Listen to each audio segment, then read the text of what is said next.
어제 오후에 두 분이 간증을 하시대요. 지나간 사람들의 간증을 제가 오랜만에 들어봤습니다. 영상을 통해서. 그 두 번째 간증하신 분 말이에요. 그분이 아마 2015년도에 왔다 갔는지 16년이랍니까? 예. 근데 그분이 지금 살아 계실까요? 잘 모르겠죠. 저도 잘 모르겠어요. 그런데 정말 살아날 수 있는 분 같지는 않았습니다. 너무 몸에 에너지가 다 빠져버려서 회복할 체력이 안 됐어요. 그런데 어제 그분의 간증을 새삼스럽게 우리가 지금 들었잖아요. 이미 그분이 고인이 되셨는지도 모르겠습니다. 근데 제가 그분의 그 간증을 들으면서 저분은 분명히 잠들어도 준비되어서 잠들었겠구나. 저기 확신이 왔어요. 그분 간증 속에서 확실하게 복음을 붙잡았습니다. 그렇죠? 그리고 자신이 완전히 내려졌습니다. 그죠? 완전히 그 예수님, 나를 구원하신 예수님을 완전히 붙잡고 영생에 대한 소망을 가졌잖아요. 영생이 뭐냐. 정말 그 높고 깊고 넓은 사랑을, 무한한 사랑을 알아가는 것이 영생이다. 그게 영생이기 때문에 영생은 절대로 지겨운 것이 아니다. 사랑하는 사람하고 만나서 사랑을 나누고 있으면 시간이 지겹지 않지요. 그 상대방이 나를 얼마나 사랑하고 나에게 어떠한 관심이 있는지 그 사랑의 고백을 들으면서 아마 그게 푹 빠져들어서 절대로 헤어질 수 없다고 생각될 때 아마 결혼할 겁니다. 그죠? 같이 살자고. 사랑하는 사람과 사랑의 대화를 나누면 시간이 지겹지 않죠. 언제 시간이 다 갔는지. 그런데 그 무궁무진한 사랑이라는 그분 안에서 사랑을 받아 먹고 직접 같이 살 때 지겨운 곳이 아니라는 거죠. 천국은. 할 일이 없어 지겹지도 않고 부족한 게 없어 지겹지도 않고 더 이상 이룰 게 없어 지겹지도 않고 정말 그분의 사랑을 알아가는 그 삶이 영생이라는 거죠. 영생은 곧 유일하신 참 하나님과 그의 보내신 자 예수 그리스도를 아는 것이라. 이제 그 말씀이 무슨 뜻인지 좀 아시겠죠?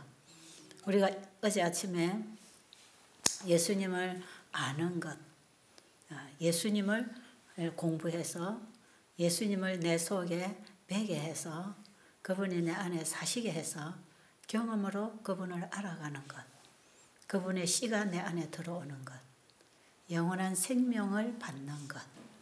이게 예수님을 믿는 것이고 영접하는 것이고 예수님이 영접되면 영생은 시작된 것이요. 밭에 씨가 들어갔다 이 말이에요.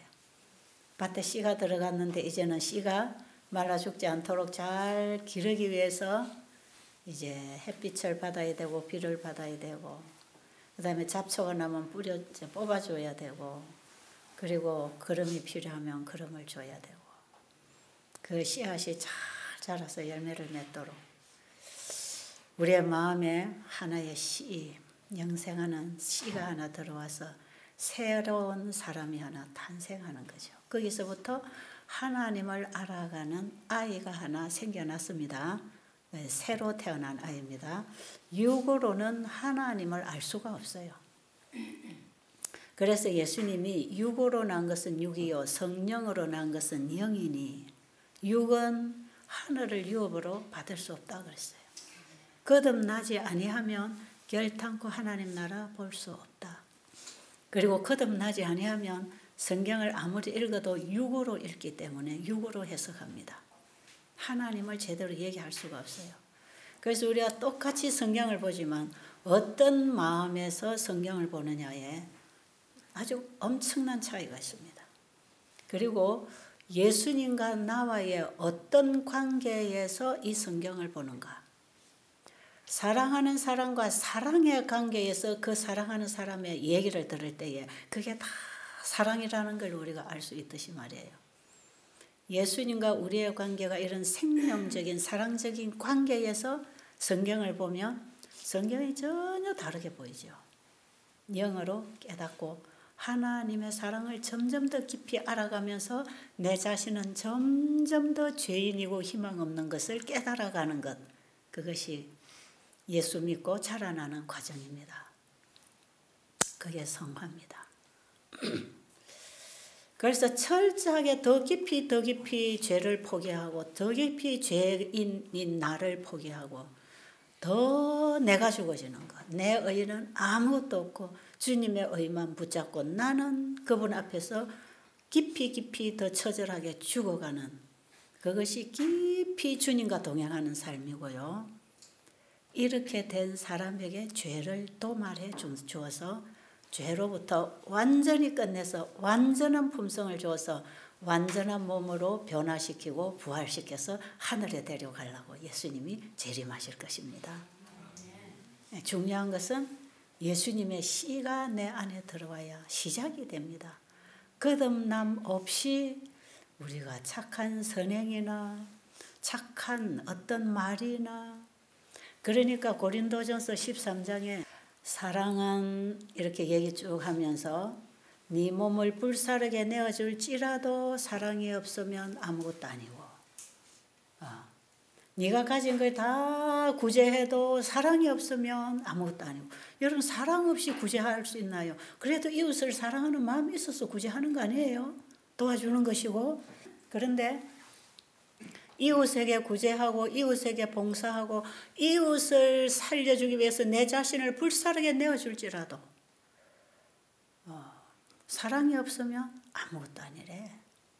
아무리 아름다운 소리를 잘하고 복음을 잘 전하고 좋은 말만 해서 아름다운 천사와 같은 말을 할지라도 사랑이 없으면 그것은 아무 생명 없는 울리는 꽹과리가 된다. 그런 의미가 뭘까요? 그런 의미는 영적인 걸 두고 얘기합니다.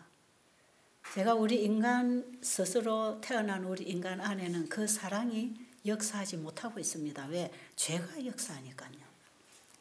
그런데 예수님이라고 하는 그 영생하는 신성에 속한 사랑이 내 가슴에 하나 씨가 들어와서 이게 자라기 시작하면, 육에 속한 것들은 그것이 사랑이라 할지라도 그것이 이기심이고 자기사랑이고 죄악이라는 걸 깨닫게 돼요.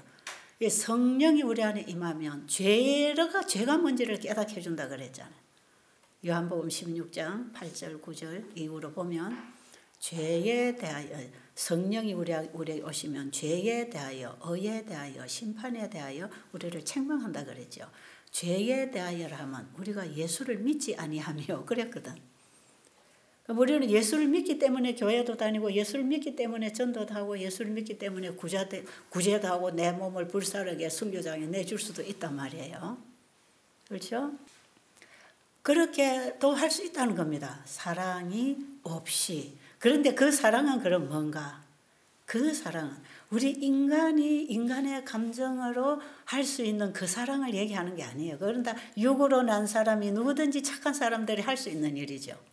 육으로 난 사람도 얼마나 선한 마음을 가지고 착한 일을 하는 사람들이 많은지 모릅니다. 자기 재산을 다 자선 사업에 내놓고 다 정말 어떤 좋은 사업에다 다 바치는 사람들 참 많아요. 그런데 그 자선 사업한 행위 때문에 구원을 받는 건 아니라는 거죠. 구원은 딱 뭐냐? 영생은 뭐냐? 요한복음 3장 17장 3절입니다. 영생은 곧 유일하신 참 하나님과 그의 보내신 자 예수 그리스도를 아는 것. 그 사랑을 아는 것. 그 사랑의 씨가 내 안에 들어와서 내 안에 그 아이가 하나 배에서 아이가 내 안에서 자라고 살아가는 것. 그렇죠? 새 사람이 되는 거죠. 이 사람의 마음은 하늘에 속한 마음하고 만난 사람. 이게 거듭난 품성입니다. 그게 거듭난 새 마음이죠. 이 새 마음이 임하면 예수님과의 사랑 관계를 맺고 사는 게 행복해지죠. 그래서 그분에게서 더 배우고 더 그분을 더 깊이 그 사랑을 알고 싶어서 뭘 하느냐? 말씀을 깊이 깊이 연구하고 들어가는 것입니다. 그래서 예수님과의 사랑 관계가 거듭남으로 딱 맺어지면 그분이 뭐라고 말씀하셨는가에 관심이 생기죠. 내가 지금 어떻게 하고 있고 내가 말을 어찌하냐 여기에 만족하는 게 아니고 그분이 나에게 뭐라고 말씀하시는가에 마음을 열고 귀를 열어서 그 말씀을 받아먹고 씹어먹고 그러면서 그 말씀의 양식으로 내 속사람이 하나 점점 새롭게 자라나갈 때 이 속사람이 가지고 있는 사상은 완전히 자기에게서는 죽고 그리스도 안에서 새로 재창조된 새로운 사상입니다. 이게. 여러분 이런 얘기는요. 이런 강의를 제가 지금 설교를 했다고 해서 다 알아듣는 얘기는 아니라는 겁니다. 이거는 경험으로만 설교할 수 있는 복음이고 경험으로 복음을 설명해도 이 경험에 들어가야 그게 뭔지를 깨달을 수 있을 만큼 심오한 진리고 영적인 얘기거든요. 적어도 영생은 영적인 것입니다. 그래서 육으로 난 것은 육이요 성령으로 난 것은 영이니 사람이 거듭나지 아니하면 하나님 나라를 볼 수 없다. 그게 뭐냐? 고린도전서 13장 사랑짝에 네가 이런 가고 저런 가고 믿음도 좋고 소망도 좋고 다 좋다. 그러나 그 중에 제일은 뭐다? 사랑이라 할 때 그 사랑이라고 하는 게 말이에요. 예수님이 내 안에 잉태되어서 내가 사는 게 아니고 예수님 그분이 나를 살게 하실 때 나를 어떻게 살게 하는가? 말씀으로만 먹고 살게 해줍니다. 그래서 그 말씀이 하나님의 속성이고 그분의 품성이고 그분의 일이잖아요. 그래서 그 말씀을 깨닫고 말씀에서 답을 얻고 말씀의 정신이 내 정신으로 굳어가면서 세상에 속한 것들은 점점 벗어버리고 그래서 속 사람은 날로 새로워지고 그 사람은 날로 후퇴하는 것. 이렇게 보면 세상의 것들이 다 쓰레기로 보입니다. 사도 바울이 이 사랑을 만나고 나니까 세상 것들이 다 배설물이다. 그랬죠? 그래서 세상에 호화찬란하고 부유하고 잘 먹고 잘 살고 출세하는 사람들이 그게 부럽고 그게 고상하게 보이는 게 아니라 정말 그들이 가지고 있는 그것들이 오히려 하늘을 추구하고 주님을 찾고 구하는 일에 오히려 방해물이 될 수가 있다 하는 거죠. 쓰레기가 될 수 있다. 쓰레기가 앞에 쌓여 있으면 가는 길을 방해하잖아요. 이런 세상 것들이 예수님 하늘로 가는 그 길, 주님을 향하여 가는 길에 오히려 방해물이 될 수 있다.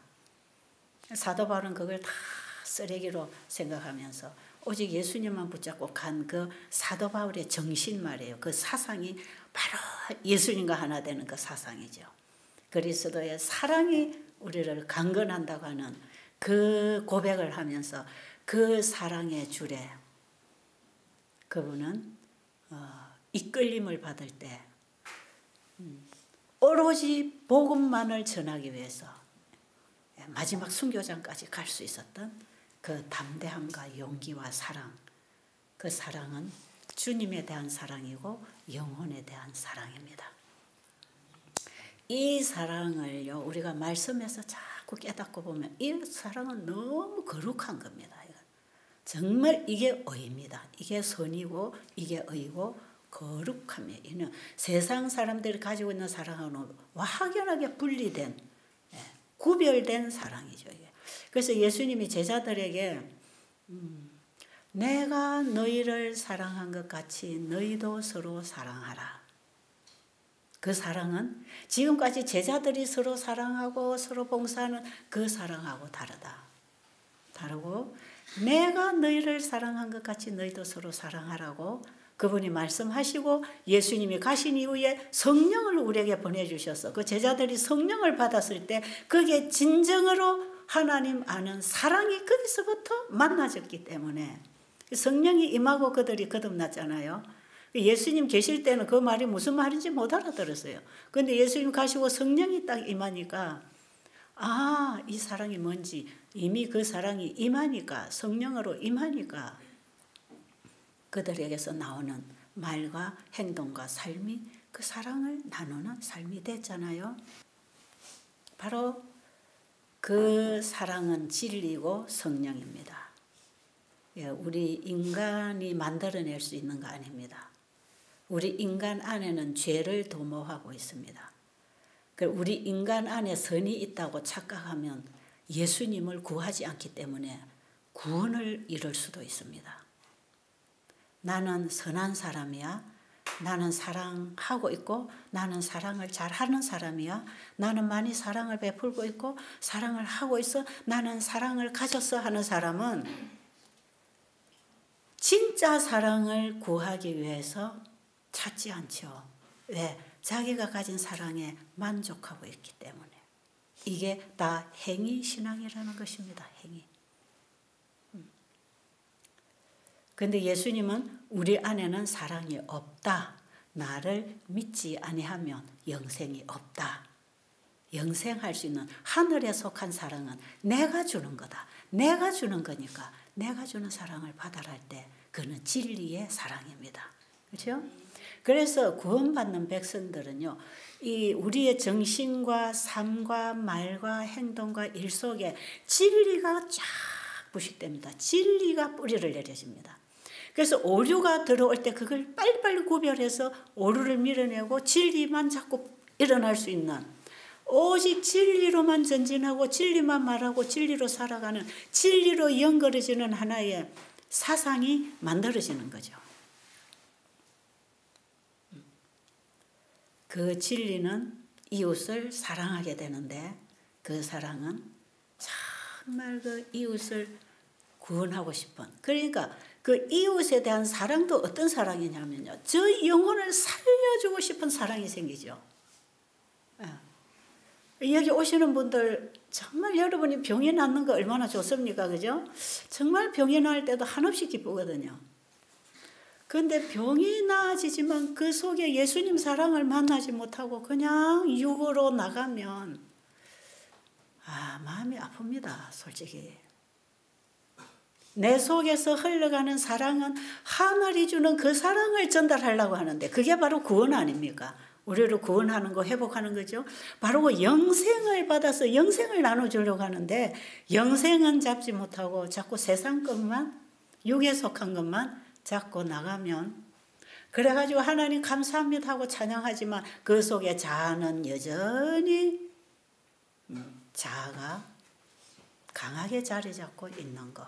저는 그래서 어제 그분의 간증을 들으면서 제가 가만히 들으면서 무릎을 꿇고 바로 앉아서 제가 기도를 했어요. 예수님, 저 영혼이 살았네요. 저 영혼이 영생을 붙잡고 갔네요. 저 영혼이 가서 죽었는지 살았는지 잘 모르겠지만 분명히 저 영혼은 영생을 붙잡았네요. 그러면 저대로 잠들었으면 저는 분명히 영생하는 자리에 나중에 부활할 거라. 차라리 나가서 더 죄짓고 오래 살지 말고 그대로 그만 준비된 채로 잠들었으면 참 좋겠다 하는 생각이 들었습니다. 너무 귀한 아름다운 간증을 어제 제가 듣고 그 영혼이 참 좋더라고요. 이게 복음을 전하는 사람이 가장 기뻐하는 행복감이 바로 그겁니다. 제가 가장 행복해할 때는 그 복음을 줬을 때 영혼들이 복음을 붙잡고 살아날 때, 이거는 몸이 살아나는 거하고는 비교가 안 되는 만족감, 기쁨, 충만. 그걸 보고 일하는 거 아니겠어요?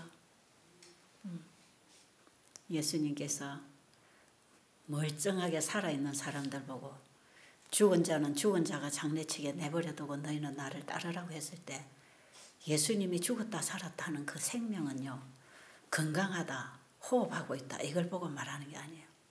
예수님은 우리를 살려주려 오셨는데 바로 영생을 주시려고 오셨지 않습니까? 그래서 그 사람이 진짜 거듭나는 경험을 했는지 안 했는지를 알려면요, 그 사람의 정신 속에는 오직 예수님께 대한 관심 때문에 말씀을 파고듭니다. 진리를 알려고 하고 진리를 깨달아가고 진리로 자라가고 진리의 빛이 점점 밝아지면서 진리로 영과 혼과 몸이 쫙 뿌리를 내려서 그 사상과 그 삶 자체가 진리와 일치하는, 그래서 말도 진리와 일치하고 행동이나 삶도 진리가 일치하는 삶, 말씀이 육신이 되는 삶, 하나님의 말씀이 생활로 이루어지는 삶, 말씀이 육신이 되는 삶, 이것이 진짜 사랑입니다. 이 사랑으로 사는 삶. 이게 사랑의 나무가 하나 나와서 사랑의 나무가 자라야 사랑의 열매가 맺잖아요.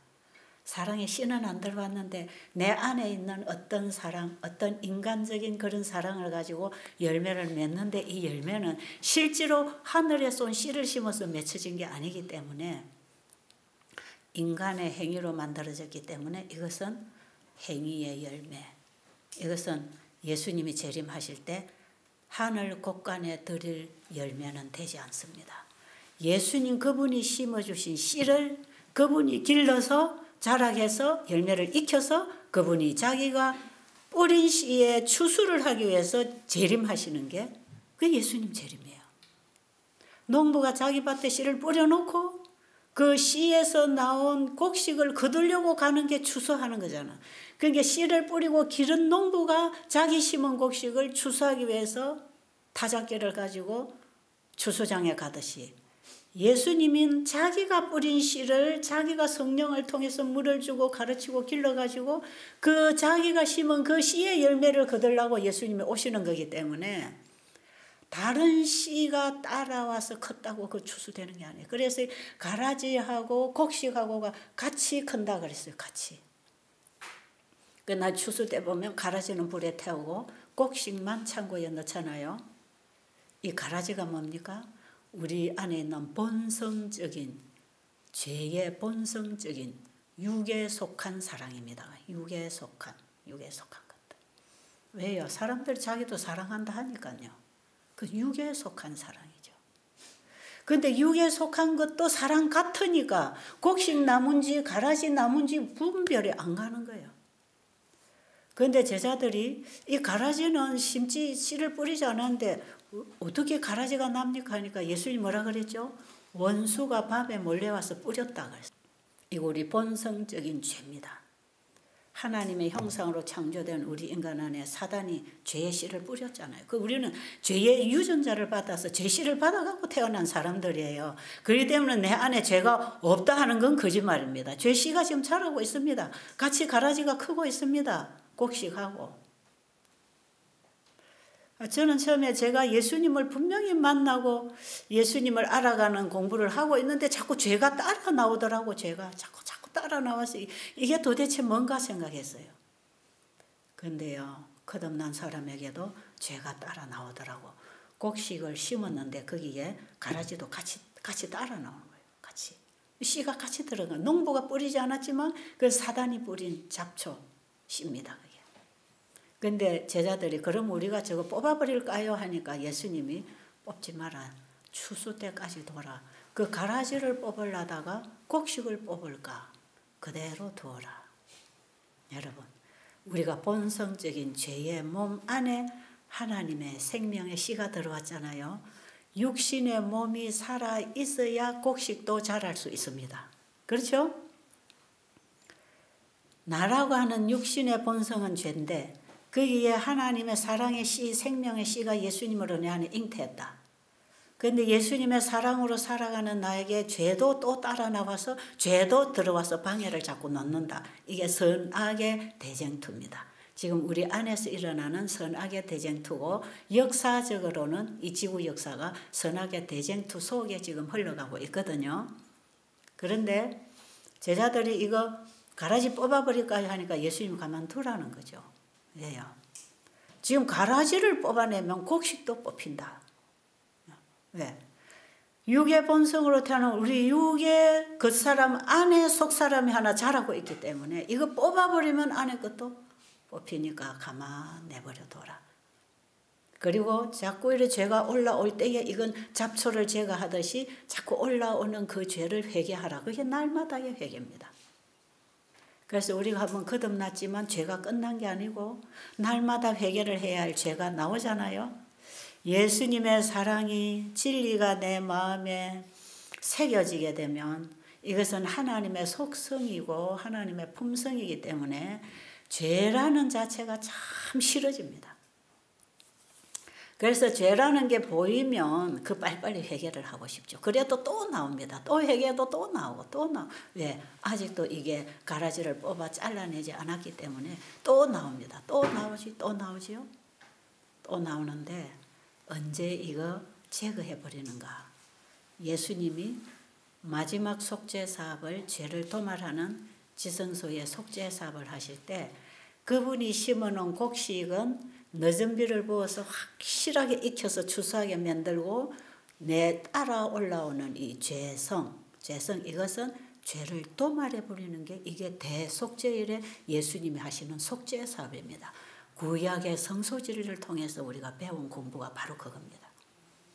그래서 이 육신에 속한 죄가 언제 끝나버리느냐. 대속죄일에 죄를 도말할 때 지금까지 나온 죄를 회개한 거 그거 안 지은 것처럼 도말을 해버리고 기억도 안 나도록 도말을 해버리는 반면에 우리의 죄를 기억도 안 나게 해준다 그랬죠. 그게 죄를 도말하는 순간이에요. 지금은 죄가 기억납니다. 옛날에 내가 간음하고 회개했지만 아직도 그 생각 난단 말이에요. 지금 생각나요. 그런데 이 우리 기억에서 완전히 지워버릴 때, 우리가 회개한 죄를 도말을 해서 지워버릴 때 아직도 나오지 않은 내 속에, 육에 속한 내 육신 속에 거하는 죄도 같이 지워버리기 때문에 아직 육신이 있지만 이때는 완전한 의만 딱 남는 것. 이게 완전한 품성입니다. 여기에 너전비 성령을 충만하게 권능을 부어가지고 마지막에 하나님의 품성의 영광을 드러내게 하실 건데 이게 마지막 이 땅에서 복음사업이 맞춰질 단계에서의 너전비의 영광입니다.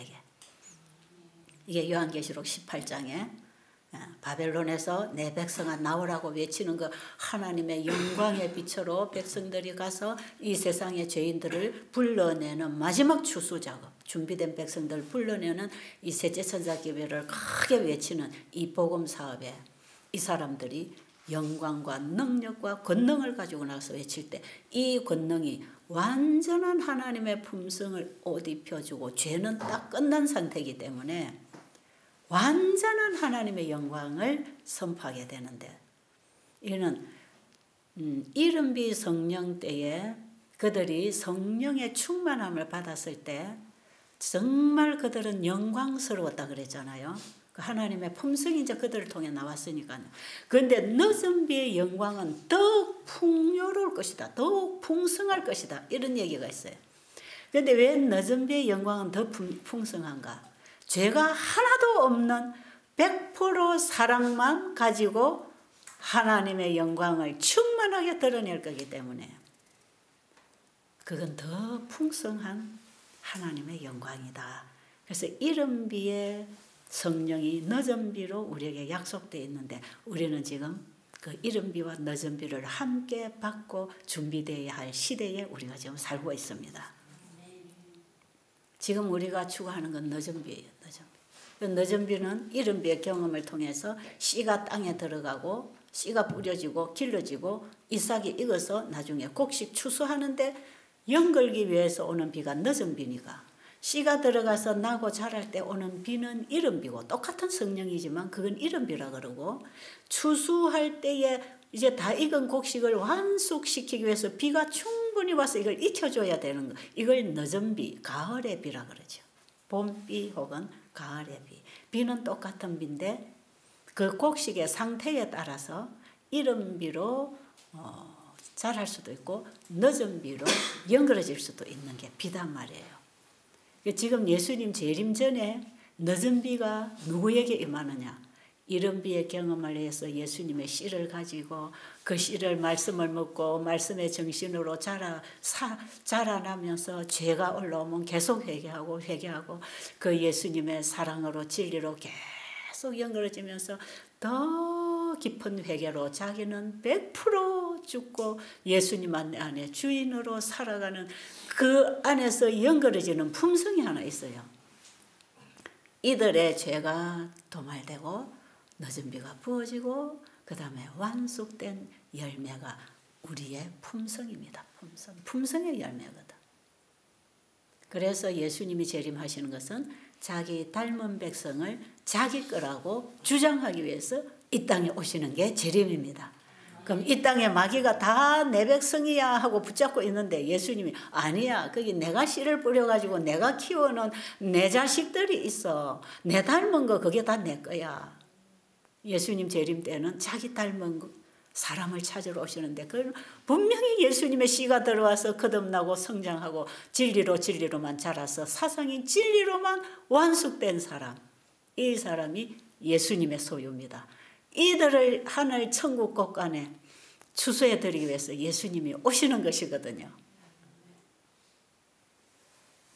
그러면 사단이 이거는 내 거야 할 수가 없어요. 왜? 내 닮았잖아. 이거 봐봐 내 닮았잖아.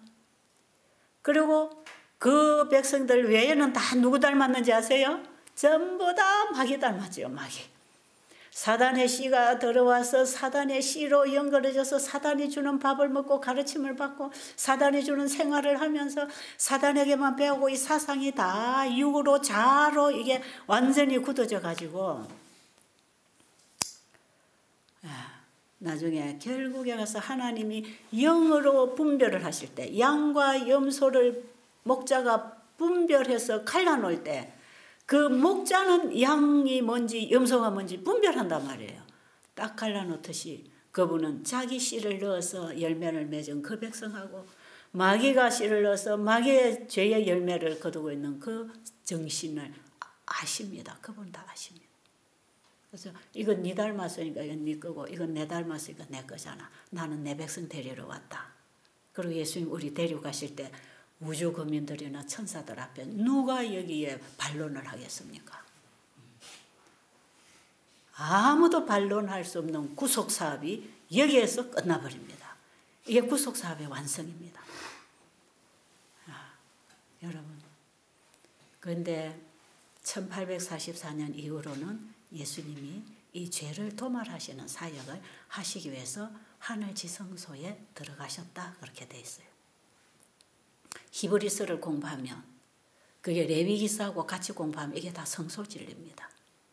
우리가 성경 공부를 하면 지금 우리가 어느 시대에 살고 있는지 예수님이 하늘에서 무슨 일을 하고 계시는지를 환하게 알 수 있어요. 그래서 우리가 구약의 성소 진리를 알아야 신약에 실제로 예수님이 우리를 위해서 속죄 제물 양이 돼서 죽으시고 자기의 피를 가지고 성소에 들어가시고 그리고 자기의 그 피를 가지고 지성소 들어가셔서 예수님은 양이시고 제사장이시고 대제사장이십니다. 그래서 성소 진리의 전부는 예수님을 얘기하고 있는 게 구약의 성소 진리고 이것이 바로 우리가 예수님을 따라 아버지 앞에 가는 구원의 도로 표시입니다. 그게. 이걸 요한계시록 14장의 세 천사 기별, 세 단계로 불러가시는 세 천사의 기별이라고 그래요. 여기 오셔서 여러분들이 세 천사 기별 처음 듣는 분들이 많다고 그러는데 실제로 성경 전체의 복음을 하나로 말하면 믿음으로 말미암은 의인데 믿음으로 말미암은 의, 죄인이 예수님을 믿어 아버지 앞에까지 구원에 이르기까지 가는 과정을 세 단계로 얘기하는데 칭의, 성화, 영화. 그래서 첫째 천사 게벨이 창조주께로 돌아오라 그분에게 영광을 돌리라 이는 심판하실 시간이 이르렀다고 외칠 때 바벨론에서 나오고 하나님 앞으로 돌아가는 것. 하나님 안에 가서 배우고 사는 사람은 하나님의 계명과 예수 믿음을 지키면서 살기 때문에 마지막에 짐승의 표 환란이 올 때에 짐승의 표를 받지 말라고 외치는 게 셋째 천사입니다. 첫째 천사부터 셋째 천사 12절까지 계시록 14장 6절로 12절까지 이 복음 속에 성경 전체가 다 함축이 되어 있어요. 이것을 세 단계로 풀어주는 게 구약의 성소 진리고 이것이 죄에 대하여 의에 대하여 심판에 대하여 성령이 우리 안에 오시며 가르쳐주는 진리고 예수님은 이 세 단계의 속죄 사업을 마치시면 재림하신다. 그래서 사도 바울이 로마서 8장 29절로 보면 부르시고 부르신 것들을 의롭다 하시고 의롭다 하신 것들을 영화롭게 하셨느니라. 부르시고 칭의, 의롭다 하시고 그 다음에 성화, 그 다음에 영화롭게 완전하게 하나님 품성으로 완숙시켜주는 예수님의 사역입니다. 이 성령을 통해서 이루시죠. 여러분 오늘 이 큰 진리를 간단하게 지금 요약을 해드렸는데 좀 붙잡아지십니까? 이해가 좀 되십니까? 제가 여러분들 만나보니까 이걸 붙잡는 분들이 여기 많더라고 보니까. 아, 이걸 다 붙잡더라고. 아, 이게 좀 어렵지 않을까 하면서 제가 얘기를 하는데도 이 복음을 만나고 경험으로 예수님을 따라가는 분들이 이거 탁탁탁 붙잡고 일어나시는 거. 아, 여러분 이 복음을 거절하면 영생을 거절하는 것이고 이 복음을 받고 그대로 일어나면 영생을 얻는 것입니다. 그래서 세천사의 기별은 그들이 영생이냐 멸망이냐 하는 것을 결정할 수 있는 시험하는 진리다 이렇게 해놨어요. 우리가 이 복음이 올 때에 거절하면 안 돼. 영생을 얻기 위해서 우리는 이 복음을 딱 잡아야 됩니다. 그래서 내 안에 아직 죄가 안 나온다 하는 건요. 죄가 도말돼야 안 나옵니다. 아직도 이 가라지가 안에서 활동을 하고 있습니다. 그래서 지금 나는 죄 안 짓는다 하는 사람은요. 거의 완전주의입니다. 물론 단계적인 완전이 있을 수 있지만 성경에서는 그리스도의 온전함에 이르라 하나님의 온전하신 것 같이 우리가 온전하라는 그 온전은요. 너전비로 완숙시켜주는 그게 완전한 것이에요. 그런데 우리가 예수님 만나고 거듭나고 성화의 과정에 갈 때에도 끊임없이 죄는 해결을 하고 주님의 말씀을 붙잡고 일어나면서 그때마다 죄로부터 이기고 승리하는 경험을 계속하는 것인데 우리가 어쩌다가 죄로부터 공격을 당해서 승리 못하고 죄에게 먹히고 쓰러져도 다시 일어나면 희망이 있다는 것이 7번 넘어져도 8번 일어나는 게 의인이라고 하는 게 그런 의미에서 있는 것입니다. 거듭나는 경험을 해도 언제든지 또 넘어질 수 있다는 것. 넘어져도 된다는 것이 아니라 넘어질 수도 있어. 그러나 다시 일어나. 그러나 나를 붙잡고 믿음의 선한 싸움을 통해서 순간순간 죄를 이기고 벗어날 수 있는 승리할 수 있는 능력을 예수님이 주시는 거니까 죄의 공격을 당할 때는 반드시 예수님께로 달려와서 그분에게 도움을 구하면 죄로부터 승리할 수 있다. 그걸 가르쳐 주는 거죠. 그래서 우리가 죄의 공격이 올 때 내가 가서 딱 맞부딪히면요. 감정이 딱 일어나기 때문에 언제든지 실패합니다. 그래서 우리는요. 이 상대가 어떠냐에 따라서 절대로 저 사람이 나에게 어떻게 대하느냐에 따라서 감정이 나가면 실패를 하는데 이성적으로 생각을 해야 됩니다. 이 사람이 왜 이러나? 그리고 이 사람이 하는 말이 어디서 온 거냐? 사단으로부터 온 거냐? 하나님께로부터 온 거냐? 그걸 우리가 잘 분별해서 사단으로부터 온 행동이나 말을 상대가 할 때에는 저분이 아직 예수님을 붙잡는 믿음이 약해서 사단의 공격을 받아서 사단이 주는 말을 하고 사단이 주는 행동을 하고 있구나. 그러니 그 영혼을 불쌍히 여기고 기도해 줄 수 있어야 원수를 사랑하는 사람이 되는 것입니다. 그러니까 원수를 사랑하라는 게 그렇게 해서 되는 것이야. 그리고 원수를 위하여 복을 빌어주라 하는 것도 우리가 그런 참으로 우리가 지성과 이성으로 하나님의 말씀을 분별하고 깨달았을 때 저게 뭔지를 우리가 분별을 해서 그들을 도와주고 기도해 줄 수 있는 그것이 원수를 사랑하고 용서하고 원수를 위하여 복을 빌어줄 수 있는 그에게도 예수님의 복음이 필요하다는 걸 우리가 알고 복음을 전해줘야 될 대상이라는 걸 아는 거다 이 말이죠. 그러니까 우리가 복음이 없어 죽어가는 영혼들을 불쌍히 여기는 마음이 있기 때문에 예수님처럼 저들이 하는 일을 저들이 알지 못하나이다. 저들을 용서해 주세요. 이런 마음이 생기는 것입니다. 그렇죠? 이게 다 어떻게 할 때 생기는가? 우리가 예수님을 바로 알고 진리로 우리의 영혼이 깨어서 영적 분별력이 올 때에만 이것을 분별할 수 있거든요. 그러니까 우리가 영으로 태어나서 육으로 보고 생각하면 이거 하나도 안 됩니다. 그러니까 성경의 말씀을 우리가 실천하고 산다는 것은요. 우리 육으로 태어난 우리로서는 절대로 불가능합니다. 성령으로 거듭나야 합니다. 성령으로 거듭나야 가능합니다. 내 마음이 아니라 예수님의 마음으로 볼 때 가능합니다. 그래서 진정한 친절은요, 복음을 잘 전해서 정말 그 영혼이 구원을 받도록 해주는 것, 이게 진정한 친절입니다. 물론 어려울 때 손잡아주고, 목마를 때 물 갖다 주고, 배고플 때 밥 갖다 주고, 그것도 친절이지만 그거는 육신을 위한 친절이고, 실제로 그 영혼이 영생에 이르도록 영적인 친절을 베풀어서 우리는 그 영혼을 구원하는 그 사랑을 전하는 줄이 돼야 되지 않습니까? 그렇죠? 이게 뭔지 조금 분별이 가십니까?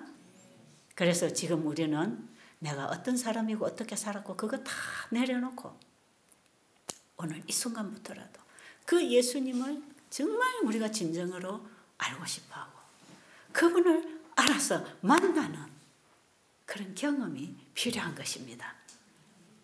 이거 돼야 돼요. 여러분 정말 영생을 추구한다면 이거 돼야 됩니다. 여기서부터 영생은 시작입니다. 그리고 이 예수님의 사랑을 점점 알아가는 이 알면 영원입니다. 영원. 하나님은 영원히 배워도 우리가 다 배울 수 없는 분이에요.